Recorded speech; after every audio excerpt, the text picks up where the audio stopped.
I think what fans now would want is your authenticity rather than your fake bullshit. But would you watch that? What would you call that show? Well, Normal Housewives? Hey, you guys. This is Overanalyze with Dom and Kyla. Hi, guys. All right, you guys. Super excited for today. And look at our guest. Hi, Lucy Goose. So, you guys, I just watched The Real Housewives of Salt Lake City. Okay. For the first time. For the first time. So our whole thing about this show is that we're going to consume media, which includes podcasts, movies, music, television, and discuss it. And so Dom has seen every series, loves them. I'm a Housewives connoisseur. I don't love the word obsessed, but kind of. He's been to BravoCon, all the stuff. And I've seen one of the series, but then this is my second series. You've been sporadic. Well, no, I did binge the entire Real Housewives of Atlanta. Oh, okay. Earlier this year. This is 2025. Earlier this year, I watched it. Did you watch the current season? No. Okay. I watched it through season 15. Okay, gotcha. But I just watched The Real Housewives of Salt Lake City, season 6, episode 1. I've never seen any of the other ones. And I told her, I thought it would be fun to not go back. Yeah. I know the intricacies and the relationship with all the women. I feel like it would be a really interesting dichotomy of points of view of you're fresh to the whole Salt Lake City universe. And I mean, I have no life, so I overanalyze all of their personality traits and storylines. So, well, good. You can help me because I'm obsessed with Bronwyn. First of all, that name. I'm watching it. I was like, I am Bronwyn. She's the colorful one. She had on those kooky outfits. Even when they went like the kayaking, and she still had on that crazy like pattern. I was like, she is me. Her haircut is amazing. My loyalties, you'll have to be like, are you sure? I like Bronwyn. So Bronwyn joined the series last year. Okay. And that was part of her shtick, if you will, of like the trailer highlighted her like Bronwyn is fashion, and she had all these like not traditional Salt Lake City women out. She was very like high end fashion, and I think like Mary is into high end fashion, and so like Lisa thinks that she is, but she's really not. Lisa's not in mine. What? People stan Lisa Barlow. Really? I do not. Okay. I know she's in episode 2, so she comes back. She's obviously back. Rumor is she was negotiating her contract, so when they started filming, that's why she wasn't in episode 1. Because she's busy. Oh, when she's on her work trip. Yeah, whatever. Fuck her. So wait, real quick. Do any of the Housewives switch series? Like, have they been on one of the other one or like a cameo? No, so that's not a thing. Okay. Well, I would say this. No, not in official capacity. However, one woman has, and not as an official cast member. So Cynthia Bailey of Real Housewives of Atlanta royalty. Yeah. She's been on Beverly Hills. Makes sense because she was with that guy that was in California. She wasn't a cast member. I don't even know if she was. So they have, you're a full-time cast member. There's a friend of, so that Brittany chick that's on Salt Lake City, she's a friend of. So that's a contracted role. There's guests, which I think are contracts, but it's even less than, you're just like at parties. Would that have been Shamia in the prior seasons on Atlanta? She was always with Portia. Yeah, I think so. I don't know. Yeah. I feel like the guest role came much later when you start seeing, because Shamia, we knew her, but we didn't know her. Yeah. So I think, and I don't even know to this day if Bravo considers that. I don't know if that's an actual contract. Like you're going to be a guest this year. I don't know how that works. Yeah. So Cynthia Bailey is really the only one that's like hopped around a few different franchises. Yeah. But otherwise, no. But they do have, unfortunately, they've stopped them. There is Real Housewives Ultimate Girls Trip, where they take housewives from all cities and they go on a vacation. Oh, that'd be fun. I love those, but they stopped it because there was controversy in the last. How many did they have? Really? Technically 5. So they filmed season 4 in Morocco, but there's been like lawsuits and all these allegations of sexual assault type stuff. Oh, wow. I don't know what to believe, but they've shelved it. So I don't know if we'll ever get to see it. But there's 3, and then there's a Real Housewives of New York Ultimate Girls Trip Legacy Edition. Okay. So it's all OG New York Housewives. That's probably one of my favorites. So wait, Atlanta has 16 seasons. Is this the longest running one? Oh, Orange County. How many They're seasons? in season 19 right now. Wow. Yeah. That's that Orange County started it all. And while I'm watching Salt Lake City season 6, episode 1, they did a little quick flashback to, they kept saying New York, and then they showed Andy interviewing that was last year's reunion. He is the one that created all this, right? No. Okay. He was I don't think he was an executive necessarily at Bravo at that time. He has a very interesting trajectory. He was in media. Okay. I don't know how much you know about Bravo. We always used to watch Mediterranean Life. What is the boat show? Oh, I don't watch that. I know. Below Deck. Yeah, so that's actually, that informed us for being parents because there was a little kid who would eat everything that they had at the table. And I remember I was pregnant and we were like, yeah, if I'm having salmon, she's having salmon. Like, you're not like, oh yeah, get her the mac and cheese. And we learned that from the show, Below Deck. I would say very few. Housewives is the only one that I watch religiously. But what did they used to have on the show? Bravo. Inside the Actors Studio. You might have seen clips. I can't remember his name. James Lipton. He used to interview actor like Meryl Streep, and it was focused on the arts, like in the 90s. So is it Bravo, like Brava, like I don't theater? know. Yeah? That's a good point. I think that's answered somewhere in certain books. Okay. But it was very like art centric, and it was an unknown network up until really Housewives put it in this whole like stratosphere of reality television. But like even like Real Housewives of Orange County, it wasn't until season 3 when the iconic Tamara Barney came on and changed Housewives. Because what you're seeing, like seasons 1 and 2 Real Housewives of Orange County back in like 2007, there was no drama. It was kind of boring, but it's really interesting to watch because you're seeing a time capsule of that part of that decade. It was just following their lives. Is it one season per year, or do they do multiple seasons in a year? Typically, like one season per year. So it's been like 20 years now. Yeah, almost. So that makes sense. But you have to think about like that, and they edit it, so like it all formulates like. Yeah. So yeah, they're in season 19, so they've been basically doing 20 years of television. Wow. With Real Housewives. 20 years is such a long time. Yeah. Orange County, then New York, Atlanta, New Jersey, Miami started, but they got canceled or put on pause after 3 seasons, and now it's back 6 years later. Beverly Hills, and then Dallas. Washington, D.C. was in between all that. Only lasted 1 season. Potomac and Dallas started at the same time. Then Salt Lake City. Dubai came, but that's also been paused now. And then they recently, this past year, announced the Real Housewives of Rhode Island is coming. Do you have to audition to be on the show, or is it like, okay? It's a mixture. So from my understanding, it is an audition process. Like you send in a tape. It's really fun because they've done certain like specials where you can see like their casting tapes of like them talking. I guess they meet with producers. They ask them questions. They literally sitting behind like. They're like, "Are you interesting?" Yeah, basically, and then but it's kind of cool to watch to see like what they've asked them. It's more interesting of like watching old school because now Housewives is a business that's like, who do you know that hasn't watched Housewives? So now you get besides me, but you get the game of it. Yeah, you don't have to be watching to understand like. Now, back, 15 years ago, it was still an anomaly of like, you didn't know what you're getting into in a certain way. But now you can watch it and understand the game. Yeah. So there is, unfortunately, but there's no way around it. I'm going to say it's not any less authentic, but you don't get the rawness of like picking someone off the street who's rich and whatever.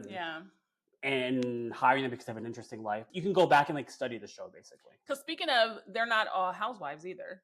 No, I think it started off that way, even though season 1 of Real Housewives of Orange County, Lori was not married. Little history. It was never called Real Housewives to begin with. It was called Behind the Gates, was the original working title. That's a soap opera now, Behind the Gates. Well, because the women predominantly lived in Orange County. There's a community called Coto de Casa, which is behind a gate. So that was kind of the whole thing, was like, well, who are these women behind that live in this gated community? Very elusive, like, what is this? So originally the working title was Behind the Gates. And then I can't remember what it was that changed it, but it became the Real Housewives of Orange County. Real Housewives in New York, when that was first, when they were in pre-production, it was called Manhattan Moms. Wow. They started filming it because it was all supposed to be moms. Bethany Frankel, who was the only woman that was not married and without children, one of the cast members, Jill, really fought to have her on the show because like, no, you got to have her. Yeah. And I think within that there was conversations to franchise. Then it became the Real Housewives of New York. But okay, so Atlanta, same thing. It wasn't supposed to be Real Housewives of Atlanta. Yeah. This speaks to everything you and I always talk about personally, not even just on this show, that you have to start something and then let it evolve. Yeah. But you can't get to that evolved place without starting it. That's crazy. And even if I remember correctly, the Real Housewives of Potomac, also one of my favorites, I think is going into season 8, I believe. So it's in many ways compared to like an Orange County, still a baby, or at least a toddler. That show also was not supposed to be Housewives. I believe if I remember correctly, that was supposed to be about like a woman of like manners in society. Because Dallas was the same thing. Because you can always tell, I feel like, the content of their season 1, because it was all about like charities and manners, and then they had to edit it into a certain way when they decided, okay, we're going to label this a Real Housewives show. Now let's see their lives. And now and then you have to edit it in a way that focuses like you can't. If the topic was like charity work, and the show's supposed to be like doing charity. Obviously, they sprinkle some of that in. And it is a bulk of it, but I think it's fascinating to see the evolution because when you get the Real Housewives title, you have to change the whole. Yeah, because when you see Real Housewives or hear it, you're expecting to see something. I'm not expecting to see you doing philanthropy. Exactly, which it's in it because if that's a part of your life, but that's because they had that on the Atlanta series where Kandi was donating stuff during COVID. Was one of the seasons I remember watching recently. But okay, Salt Lake City. Yeah. I've been kind of complaining with you because I'm like, why isn't there a Midwest one? Ohio is fascinating. And then you just brought up again, there's Rhode Island. Mm-hmm.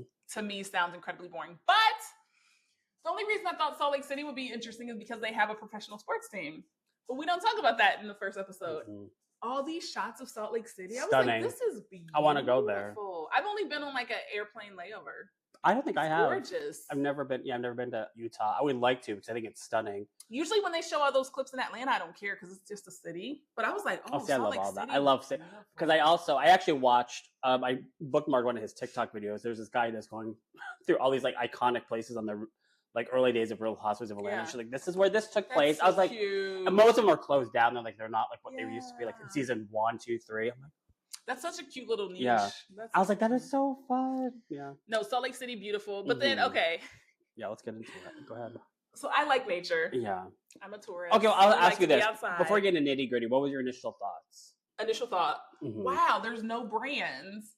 And then I was like, no, not Kyla, you don't know ski wear brands. Yeah. I'm sure all of them were decked out. Yeah. It wasn't until Angie put on her Fendi puffer. I was like, no, I'm sure Bronwyn's whole thing is off a runway. I'm sure this is off a runway. Well, I saw a clip. Activewear. I saw a clip in episode 2. I can't remember if she wore it in this episode, but Heather also wears it's this puffy jacket, and it's like a lime green, electric green, and then there's like writing all over it. And I looked closer, it's Prada.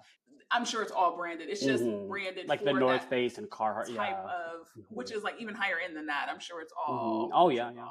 So that was my initial thought.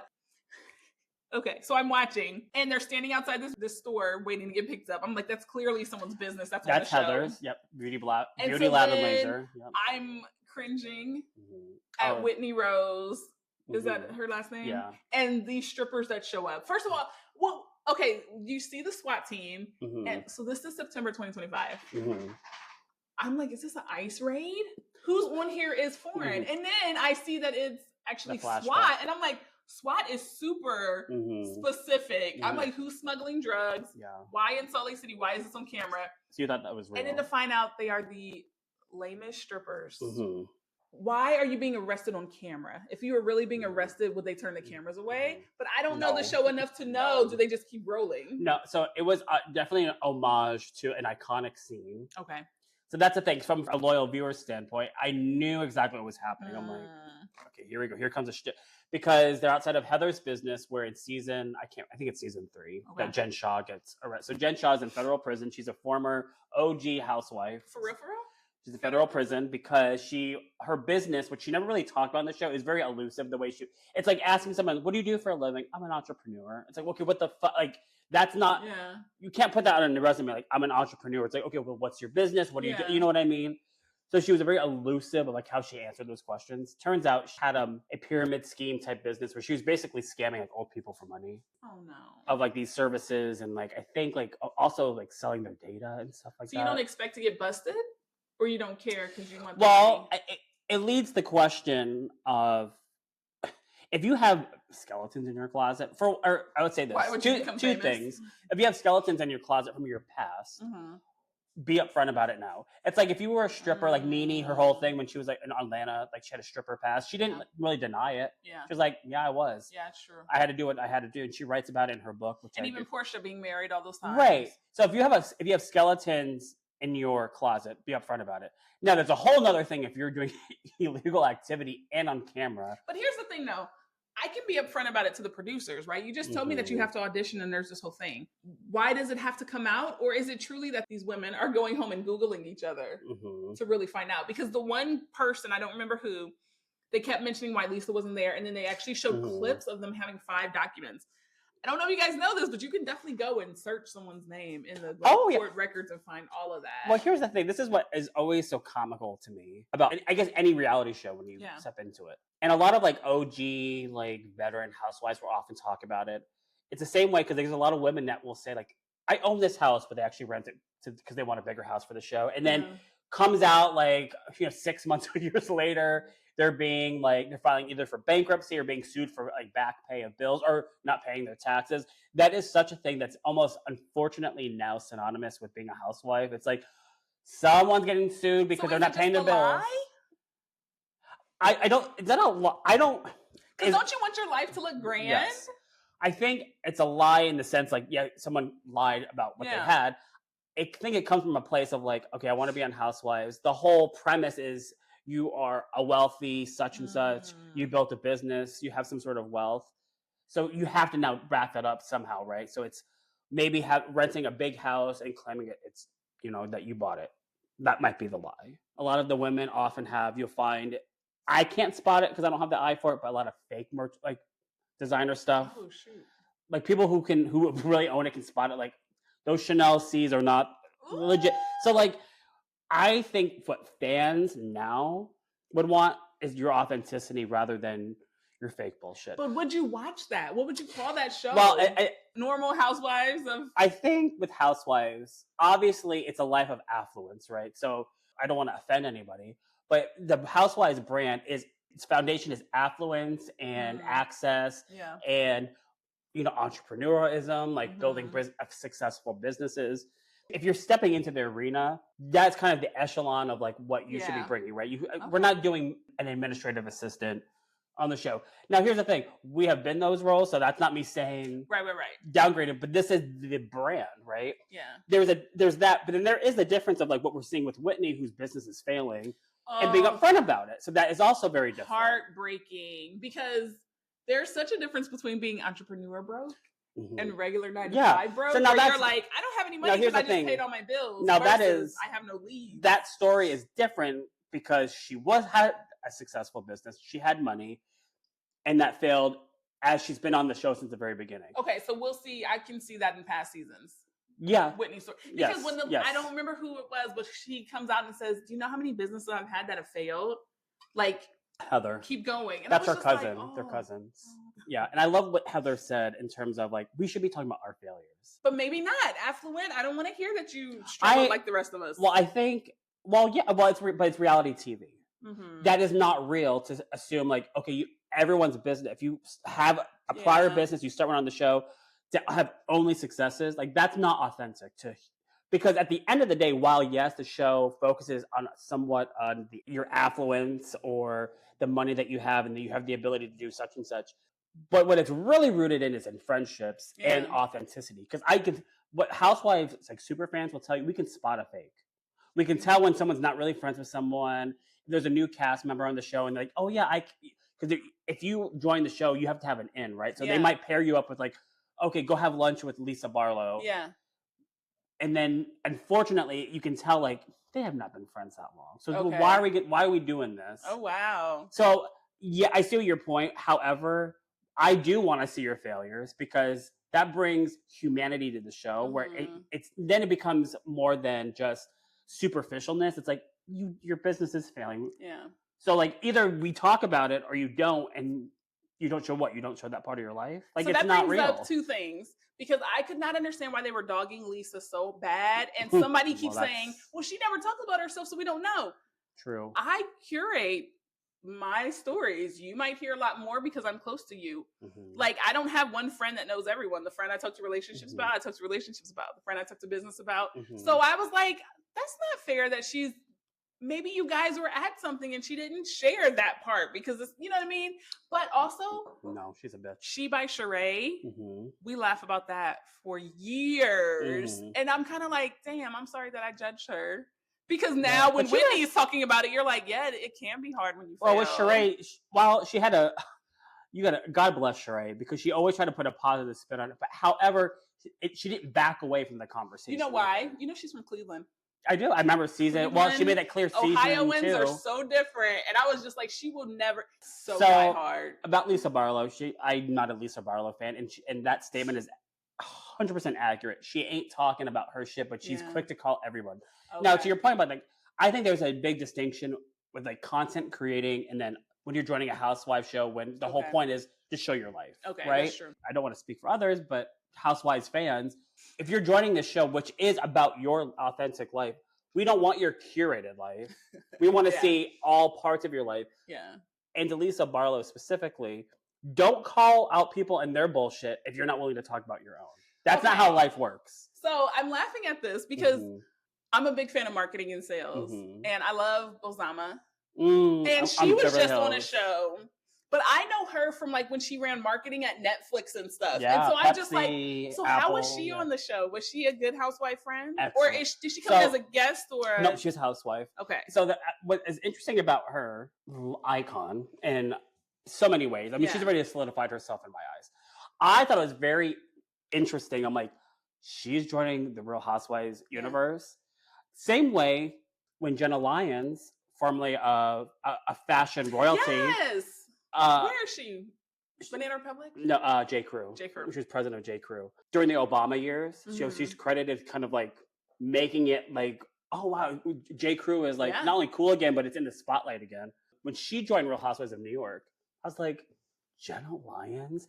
So Bose is one of those for me that I was like, why? And so she's been asked that question on several podcasts because I feel like her authentic storytelling and her presence, it's just like, you gravitate towards it. I can see why she's in marketing because so coming on the Housewives will expand your brand. It's definitely not in some capacity. 100%. I think someone like a Bose though, it's like she don't need this. People I know were like, oh, did you see that lady that's joining? And I was like, I know about her. Well, my last name is Denanyo, and that's a Ghanaian last name, and Bose is Ghanaian. Yep. And a couple years ago, there was this big push to go to Ghana for New Year's, which Ghana it's a warm tropical place. She goes there often and has she business. Does. Her business is I don't want to butcher it with her hair her wig business. I believe the women something by Eve. Yeah, I think the women that make the wigs are there in Ghana, right? Because of that, and then also like Netflix and Apple, and she was the marketing executive for these huge brands. I had never considered watching Housewives outside of Atlanta because my family's from Georgia. Seeing her join, would that make you watch? Yes. Okay. And the only reason I haven't is because time, and then sure. So now we can, but I hadn't. And it's on Peacock that season. I don't think I really thought about why she would do it as much as just. Well, and you bring up a good point because one could argue, can it expand your business? It sure can if you play the game right. I would also argue it probably could hurt your business too because there's been a lot of like failed businesses. Sorry, Whitney. Arrests, people getting DUIs. So there's something to be said for it could also hurt your business if you're a very serious person, whatever your field is. It's almost like it's like a lawyer having a social commentary podcast. Yeah, well, which is me, but like I will say this also too. My personality. I will expand that and say this too. I hear this a lot about New York specifically, and I hear it a lot in Beverly Hills, but I hear a lot in New York of the whole socialite thing. There's a lot of people like, I ain't going on that. Like a lot of like the real socialites of New York, they ain't joining. Well, here's the thing. So earlier this summer, I started watching $1 Million Listings because Ryan Serhant, I started reading one of his books. Yeah, you like love all his books. I have to get out of bro marketing because this whole like, get up, you're not working hard enough. Well, he's too into that whole like bro. It's not my way anymore. I know. But when you are tired and you open your phone and someone says, really, that's all you did was send 3 emails? It used to motivate me, and now I speak to myself a lot nicer. Now you can write those. We can talk about that later. But so I was like, let me watch $1 Million Listing. They had a guy on the first 3 seasons who was super Did you watch famous, New York specifically. And then he went off because he was actually like, I can't talk too much about my family because we actually are old school New York, super old money. And I was like, that's fascinating.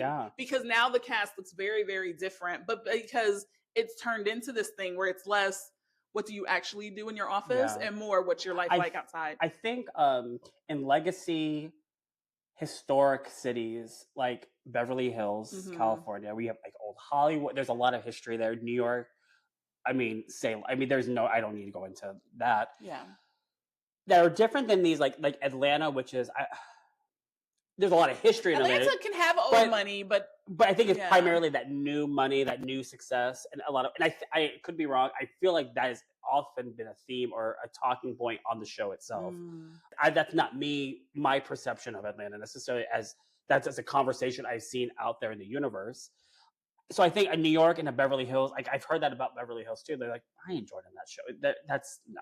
But that's interesting because for one, I never considered that they were paid. I know that sounds so stupid. I assumed you were famous to be asked to be on the show, and so your exposure was the payment. And I remember it became a thing where they were like, Candy Burris gets $400,000. I was like, you get paid, but you're already famous. Like I remember, I was kind of like, interesting, yeah. So maybe those super rich legacy families are also like, we don't need the money. Why would you go in here and tell people you? Well, I think it taints. If you, like, it's almost like it's a when you think of reality TV, this is not like Oscar worthy, Golden Globe worthy, like entertainment. It's barely wins Emmy. Housewives has not been nominated for anything. But which would you rather have, a cult following or an Emmy? If you're asking me, I want an Emmy. I mean, but you have a handle of one of the Housewives. I think that is a very interesting question because it's like, well, we all know like in this day and age, like you can garner a following and therefore income, garner a platform by sparking controversy, right? Yeah. I don't personally. I love money. We often talk. We both love money. I look at money as a form of, it's a metric of success for myself. And I'm saying that I don't have money. Okay, so I'm not yet. But exactly yet. But for me, like money is very important to me in that way. It helps take care of people. I can help fund things, help better the world. It's nothing to do with greed for me. Yeah. So that's why I say I'd rather have the Emmy. It's a conversation I have with myself. It's like, do I have to say on my own podcast? I'm like, do I have to say some bullshit to get views? And I'm like, but at the end of the day, I could not lay my head. For me personally, I could not lay my head down at night if I said something that could spark controversy just to spark controversy. It's one thing to spark controversy about an opinion that you truly believe in. That's different. So yeah, I love money, but I don't love money enough to like stir the pot in a way, like just to stir it, rather than maybe it's something that I believe in my convictions. So if you guys are watching this on YouTube, I am laughing because Dom and I famously argue about Sex and the City, the movie too. I could not have done the karaoke scene just for money. I'm also not a paid actress. And I feel like that's how I feel is cringe, is how you feel about saying something just to spark controversy. Because here's my thing. Anybody listening or watching, you can love or hate what I say, and then you can demonize me or vilify me based on what I say. And it doesn't even have to do with my intention. Yeah. But I think, let me ask you this though. We live in such a polarizing and fast-paced time that only takes one viral moment for you that someone can define you because of that. So we could be nobodies one day. We could post a clip on TikTok of our opinion or a thought on something. It could spark that flame and it can go viral. And you could be a nobody, but then you're somehow labeled as something. But here's the thing about virality. I don't make it viral. You and I are just recording. Somebody records and says, I love her glasses. I love his sweatshirt. Oh, look at his TV. Yeah. The people tell you what they can, because they have to share it, and then that's how it starts. Oh, totally. So even with that, you don't have control. I feel like there has to be an element of acting on the Housewives. Oh, I feel like there has I'm sure there is. I will stand by it today. People can say everything they want. Like, is it script? It's not. It's been proven. I would hope not, because I would never read a script that says I want to give CPR to a fish. Right. In the Salt Lake City I think that's proof of authenticity of like, wow, some people are just so fucking interesting that they say shit like that, and they. I loved it. I loved it because that's what I mean. It brings a lot of heart to it too. Of like, this is comedy. It is comedy, but also I was like, I want visibility. Yeah. I decided that at the beginning of this year, and I post on like 6 different social media accounts every day. But also to have a whole camera crew with you. I know I say some weird shit. And I know I do some crazy things. Yeah. And it is like 74 degrees outside and I have on a beanie hat. Yeah, you do. I don't know. And I'm like, I could not imagine having a crew with me. You. Now, mind you, I had to tell myself, Kyla, they grow to this. Yeah. I would be filling out an application saying, yes, follow me and my family. So my mind would already be at a different level. Forming, when Angie hands out the camera, it's not Angie. Somebody else hands out the cameras. She's like, hey, I brought cameras. And one of the girls filmed behind her. You got to see, it was like at least 8 people in all black, the camera crew. I was like, oh my God. Like, it kind of put it in perspective that, like, they have these people with them all the time. That's a big deal. It's not like you and I sit down and turn our camera on. Well, that's why Teresa on The Real Housewives of New Jersey, OG housewife, iconic. My favorite. Your favorite season? She's my favorite housewife of all time. Okay. There's a newer show on Bravo. It's called Next Gen, New York City. So it's all young people in New York City. Basically, like. Are they all children of the housewives? Almost half of them are. Not all they're Bravo kids. Yeah. Okay. Which is fun. So Gia Giudice is Teresa Giudice's daughter. She's on that. Candy Burris's daughter Riley's on it. Brooks Marks is Meredith on Real Housewives. I saw like her son is on it. And then all of them are, and Ariana Bierman, who is Kim Zolciak's daughter. Now that's fascinating to me because I remember Riley wanted to go to school at New York. I wonder if they grabbed the other ones and said, "Hey, go to New York for the show," or if they already were in New York. Well, I know Brooks and Meredith Marks lived there, still has a home there. I don't know. So I know that Brooks always had connections there. I think he lives there full time, anyways. Gia's in New Jersey. Riley, to your point, I know she wanted to go to school there. Ariana, I don't know. I think she was actually really funny on this show. But there was a scene of Gia and Teresa going to dinner with Meredith and Brooks. And you see it, they broke the fourth wall a little bit because Teresa recognized one of the producers because one of her producers from her show. Oh, wow. So it goes to show you, to your point, though, like having all these cameras, you build, especially she was on the show for over a decade. So how do you not have a connection with them? Yeah. If you are a person of like empathy and, of course. But it was such a cute moment. You're like, I know you. Like, and it was so cute. It's cute for the producers to leave that because they could have cut it.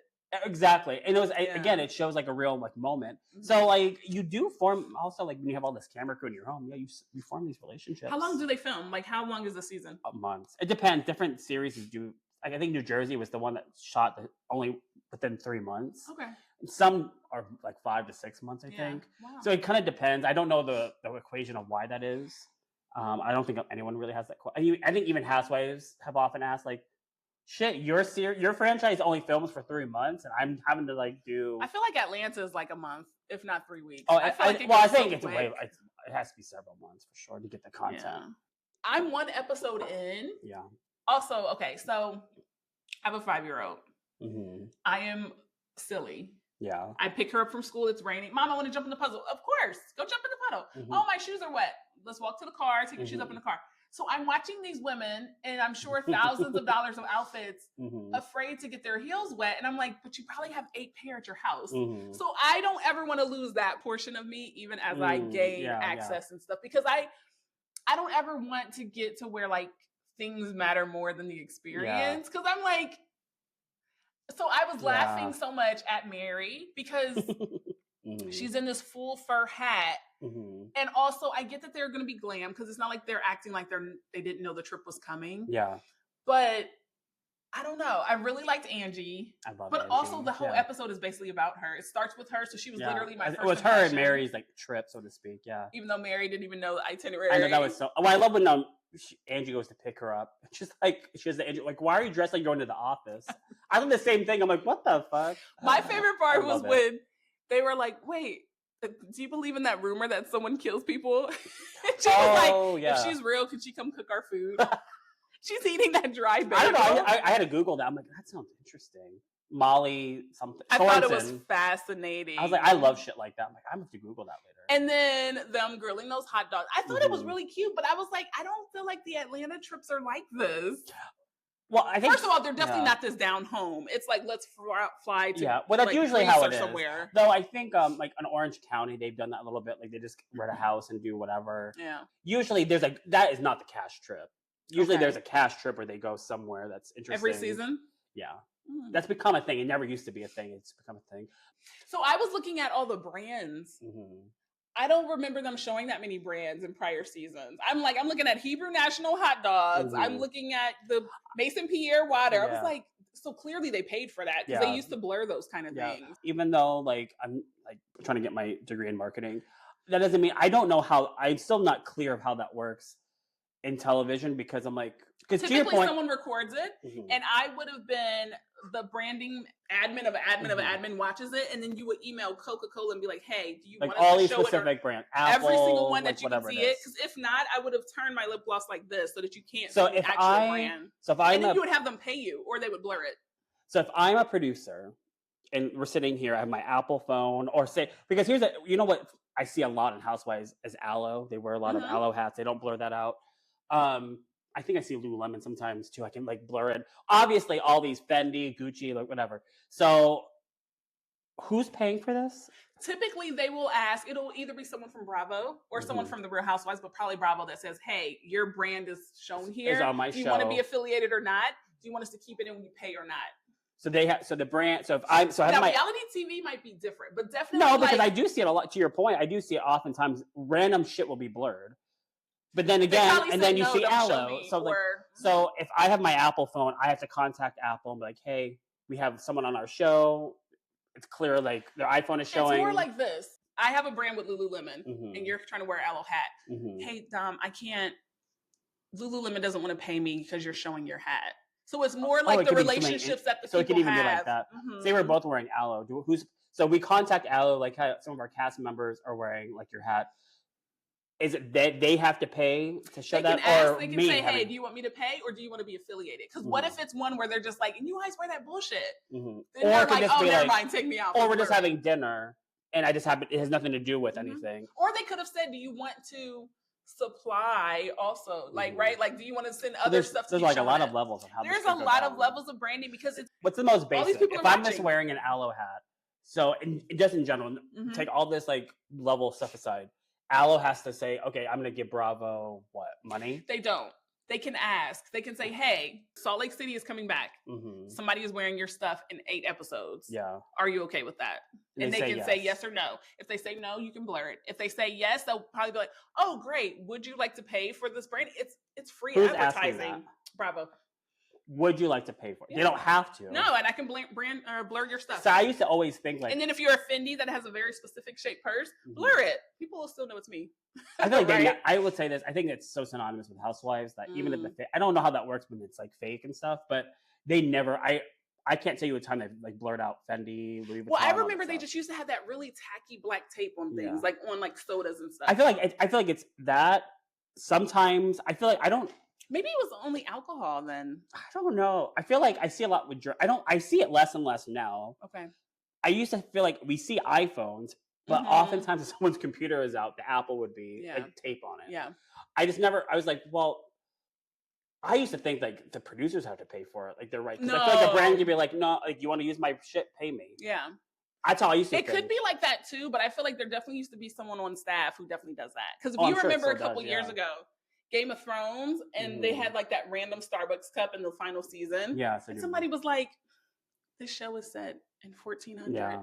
That's just like poor Who didn't this cup here? But like it is free advertising to be like, "Hey, pay us." And there could be that it's changed. Because now with like the whole name, image, likeness laws, people are like, if you put me on your poster or whatever. Yeah, I definitely see it less. Occasionally I will see something blurred. I'm like, and I always think someone didn't want to pay for that. Either they didn't want to pay or they didn't want to be affiliated. Or that, yeah. And it doesn't have to be for a negative reason. Maybe I'm working on something, or maybe because they filmed it a couple years ago or months ago. Oh, we're sold out of that. Don't show it. You know what I mean? Well, you bring up a good point of not being affiliated. I often don't think about that. This is not related, but kind of related. Yeah. So years ago, my best friend works for a hair salon. He's partial owner of it. But at the time, he just worked there. So there was a reality show. It was like the women of WWE, I believe. And I'm blanking on the name of it, but they came to Columbus and they wanted to film at they were going to get their hair done. Wow. But they asked to film it and they said no. They don't want to be affiliated with them. Because and that is a thing with Housewives too. They often like some of the Housewives podcasts I listen to, they're actual Housewives. They said it's actually sometimes hard to find restaurants to film in because they're like, we don't want to be associated with you. Wait, so no, I mean, especially if you're going to come in and argue or come in and complain. Well, and obviously we know, and that obviously happens a lot. So there's like a lot of restaurants like, no, you can't film. Or what if it's one of the like snarky ones? We don't want you to treat our staff or that way. Or like someone that's a villain, so to speak, on the show. But that's often like a big thing that's like a pre-vetted restaurant. Like they talk about that in Orange County a lot. They're like, we don't have too many around here that we can film in. Because it's not like, even if you come in and spend $15,000, but I would have made $25,000 with the restaurant open. That's a good point. Or and to your point, the publicity point. I will tell you, as a Housewives super fan, there's a lot of places I know that exist. I'm like, when I'm in LA, I want to go here and here because they ate there and cute. But I don't know, like that. I guess that's kind of niche at the same time. Yeah, it is. But speaking of villains, I think it was Brittany who talked about getting engaged and then unengaged. So fucking annoying. I'm so tired of that. Was a whole storyline last year. He's an Osmond, one of the Osmonds. This guy, like Donnie Osmond. Yeah. Okay. So he's like a cousin or something. So she's like, "Yeah, we got engaged, and then we did it." Yeah. And we're just like, "Why did you tell us?" Well, fun fact: one of her shtick is, and you can see it on Bravo social channels. She also joined last year. She's a friend of. She joined last year too. Her whole thing is like, I have an announcement, so that's why the whole like announcement thing. Like, I don't know if she's still like just a dingbat and doesn't realize, or she's trying to make it her like shtick. I'm over Brittany. I'm like, you're so dumb. Like even her like arguing with Whitney in the RV, which I loved Whitney's clapback when she was talking about her failing business, and Whitney's like, "How do you make money, Brittany? Sucking dick." So that's where we were going on this because I love it. There's a debate on social media. Oh, okay. Aren't you having dinner for sex? So what's the difference? Oh. Or is it that it's the intimacy of us being in a relationship that's why you got the free dinner? Or are you really just exchanging sex for a meal? You're talking like prostitution? No, I'm talking about someone asking you out to dinner and then you take them back to your house. Oh, well, that's never I'm weird about sex. So. Jared was the guy that she's talking about. Yeah. So she shows like that video. Yeah. So that part kind of threw me because it's September 2025, and the clip they showed said December 2024 when they got engaged, and so I assume that all the girls follow each other. Well, the whole thing last season was they get together, break up. So that's why that whole thing also fell flat for me. I'm like, girl, shut up. As a newbie, I was just like, oh my God, that's so cute. Then if you watch last season, that whole thing was like, she's with him, she's not with him. She's with him, he's a womanizer, she's not with him. And then they do that, and I'm like, girl, sit down. I'm so over you. I thought it was so cringe. Yeah, it is cringy. She's changing her name. First of all, I was married for 5 years before I changed my name. It is such a hassle to change her name. So I was just like... And she's still an active Mormon, too. Oh, well, we'll have to look into that. Yeah, she is. But I just was like, it was so possessive the way he said it. And so then when it ended up that it wasn't real, I was like, yay, good for you. So I don't know how I felt. For a newbie, I was like... Ew. Well, as a veteran, I'm still cringy. I'm like, shut up, girl. You're so dumb. I couldn't imagine dating when you have kids. I'm sure she's a lovely person. But their opinion matters on whether or not. I can't. Your opinion does not matter. Your opinion matters to me, but what if it's like, well, Mom, if you're still with them, I'm not coming home for Thanksgiving. Oh. Then you're like, well, I'd rather have my kids than... That is a topic of another series right now, that concept. In Orange County, that's a big thing right now. There's a girl getting married to a guy. He's kind of an asshole. I can't stand him, but... And I think there was a clip coming on either this week's episode or next week. I can't remember. But her daughter was like, I don't need to marry him. Yeah. I think that's what she said. Something like some sort of like hesitation. Yeah. I mean, that's fascinating because for one, it would have to be someone that you trust who can say that. That would make you really reconsider. Yeah. But then also people can always see different things. I feel like the only people that when it comes to relationship stuff like marriage or if you have a shitty boyfriend or something or boyfriend, girlfriend, whatever, significant other, thank you. I feel like if you have kids, they're really the only ones I can think of. Almost, unless you're a horrible parent, undoubtedly, like you listen to them. And I was going to say if you're close to your kids, but they wouldn't tell you if you weren't close. Right. So yeah. Because friends, that can be really dicey. Yeah. Because if you say like, I don't like your boyfriend, and I don't know you hate them. Exactly. And say they break up or get back together. I would say parents, but I've also seen too many situations where someone will cut out their parents. Like, no, I don't want to talk to my parents anymore because they don't like my abusive boyfriend or something. Yeah, we tried to watch. Not even tried. I think we watched the full season of Indian Matchmaking. Is that a show? It's a show on Netflix, and there's also a Jewish matchmaking. Oh, you know what? But I was like, I think I have the lady on that show was on The View. I was like, my parents don't know me well enough to match me with someone. So that part, I think that's so valid to a lot of us. I think what you guys are hearing is that I'm always watching TV and I'm looking way past what they're actually showing me because I'm like, wow, how does that work? Yeah. So that is interesting. Because that guy said a simple thing. She's changing her name, and I was like, no, you're lucky you have me, right? I just was seeing it completely different. Like, well, he is still an active Mormon. She definitely is. I think what that's does that mean? They're still Mormon. They're just like possessive and weird relationships. They're kind of like trad wifey. Oh. Yeah, very much like Mormon, like all mom talk. Although what Secret Lives and Mormon Wives, all those girls, like I don't know, like well, they were into swigging and stuff, so I think they broke that facade. But I think when I see Brittany, even though she kind of swears sometimes, and there was a whole thing last season where because Mormons are not supposed to drink. Oh, okay. Angie and some of the other girls went to her house for this like prayer. I don't know I can't remember what exactly it was, but she had members of her church there and her dad. Yeah. And Angie, this is very common, right? You go to someone's house, you have a housewarming, you bring a bottle of wine. Yeah, bring a gift. She knows that Brittany drinks. She brought her a bottle of wine. She was so offended. She was like, "You can't bring that." She's fake offended, right? No, she was like really offended, but she was like pissed off at Angie. She's like, "How my dad is here?" She's pissed because people see and her. Angie was like, "Well, exactly." She's like, "Well, Angie, like, girl, you drink wine, and you're drinking wine on national TV. What the fuck are you talking about?" See, that's my thing. That's the inauthenticity. But I was watching because I haven't seen last season. But that's part of that whole area. That gives you a prime example. I'm like, I can't stand Brittany. But see, I thought it was the editors. I was like, why would the only clips that she have be this one and then the other? And same with Mary. I was like, okay, Mary's hosting this whole trip. We see her speak 10 words max. And the bulk of it is resuscitating a fish. And then the rest of it is her eating this bagel. That part, and I would not have called myself a control freak, and you and I can talk about it later. To be recorded and have your perception be in someone else's hands is hard. Oh yeah. Because I was like, can you imagine watching this back and you're like, these are my clips, the bagels, and I want to give CPR to a fish. Mary, I will say that Mary, there's more to come with Mary. Mary has a lot of one-liners. She's just funny. And I love Mary. She used to be kind of problematic for a lot of people. She doesn't, but she does she fit in? Do the other girls like her? Ish. Yeah, she does, but not. Yeah. But yes, she's her own spirit animal. I like that Mary has her own path, and she's not. Here's the thing with Mary, she's not. She's like, I do mean that's it. Fuck y'all. You can kind of tell, but I was surprised that you didn't say that she was one of the like doesn't fit in people because she feels like she's on the outside. I'll tell you that I think maybe she's reserved. She is, and I'll give you in some context a little bit. So when she was on the show, she quit. She came back as a friend of, and that whole season she wasn't giving much. Yeah. And it was a whole thing like Mary, you gotta like give more. Yeah. But she was a friend of, but she still was like, even if you're a friend of, you're not part of the conversation. Like she would stay on. Like there was a whole thing where they went to Palm Springs. I think it was Palm Springs. This trip, and they were all like gallivanting doing this thing. She just wanted to stay on the bus and eat McDonald's. Like she didn't want to participate. It's like, no, if you're gonna be on this, you have to participate. Especially knowing what you told me that you audition and you sign up and all of this. Like there is a certain level, like, no, you can't just like not because if you start to disengage, you're gonna get the axe. I'm like, that's not it. That's not it. So she clearly got a talking to because not only did she come back, but she came back in full-time capacity and isn't been engaged. So I think this is just one episode.